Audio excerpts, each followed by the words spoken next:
આશાપુરા માતાજીની મૂર્તિ પ્રાણ પ્રતિષ્ઠા મહોત્સવ યોજાયો। ખેડા જિલ્લાના મહેમદાવાદ તાલુકાના ખાતરજ ગામમાં આશાપુરા માતાજીની મૂર્તિ પ્રાણ પ્રતિષ્ઠા મહોત્સવ યોજાયો હતો, જેમાં ગુજરાતી ફિલ્મ અભિનેતા અને સુપરસ્ટાર વિક્રમભાઈ ઠાકોર, સલોની ઠાકોર, રાહુલ ઠાકોર, ઈશ્વર ઠાકોર અને મહેમદાવાદના ધારાસભ્ય અર્જુનસિંહ ચૌહાણ અને સમગ્ર આયોજકો અને વડીલો આગેવાનો ઉપસ્થિત રહી કાર્યક્રમને સફળ બનાવ્યો હતો અને રાસ ગરબાની સુપરસ્ટાર વિક્રમભાઈ ઠાકોર અને સલોની ઠાકોરે રમઝટ બોલાવી હતી।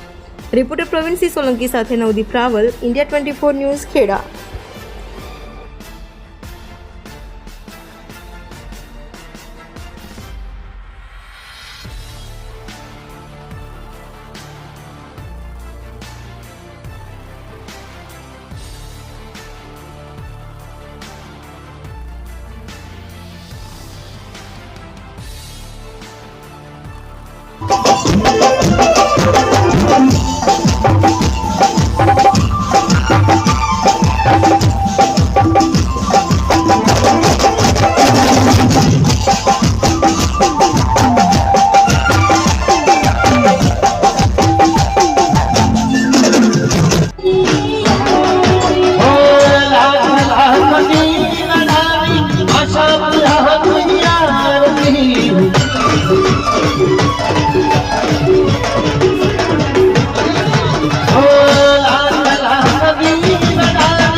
जिंदगी भरी नाती